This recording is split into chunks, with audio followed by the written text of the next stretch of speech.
On va parler de la préfecture de police de Paris. C'est votre édito, Thomas Bonnet. La préfecture de police de Paris qui a interdit le concert de la France Insoumise prévu dimanche lors de la fête de la musique. C'est un concert politique, rassemblement politique. Les autorités estiment que l'événement aurait pu conduire à des propos hostiles à la police et à nos institutions. C'est une question de problème de trouble, de risque de trouble à l'ordre public. C'est une décision salutaire, selon vous ? LFI passe son temps à cliver, à souffler sur les braises de la division et de la haine. Il était donc logique de ne pas permettre au mouvement de Jean-Luc Mélenchon de se servir de la fête de la musique pour continuer à diviser. Parce que derrière l'appellation officielle de concert antiraciste, ce qui était prévu dimanche, c'était une énième démonstration des lubies de l'extrême gauche avec Médine et le comité Adama en tête de gondole pour tenter d'attiser la haine anti-flic. C'est ce motif qui semble avoir poussé la préfecture de police à annuler le concert.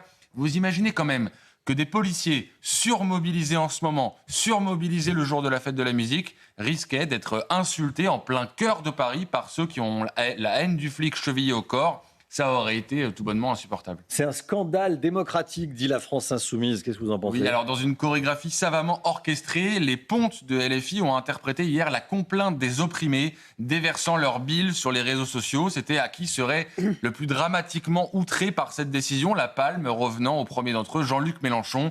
Cette décision, de dernière minute, écrit-il, prise sous la pression de groupes et d'individus se déclarant publiquement, politiquement hostiles à la France Insoumise, est un scandale démocratique grave en période électorale. Et puis, le leader Maximo a trouvé ses deux têtes de Turc, Jonathan Arfi, patron du CRIF, et Ariel Veil, maire de Paris-Centre, qui avaient tous deux fait part de leur opposition à l'événement. À ceux qui n'auraient pas encore compris le sous-entendu, Thomas Porte nous offre la traduction version bas du front complotiste avec ces questions. À qui obéit le préfet ? Qui donne les ordres ? Chacun aura compris le clin d'œil immonde. La lecture que font les élus LFI de ces décisions justifie en fait presque à elle seule l'interdiction. Alors LFI a déposé un recours devant le tribunal administratif. Ouais, et il n'est pas impossible qu'il remporte la bataille judiciaire. Le tribunal peut tout à fait casser la décision de la préfecture et offrir une victoire politique à Jean-Luc Mélenchon.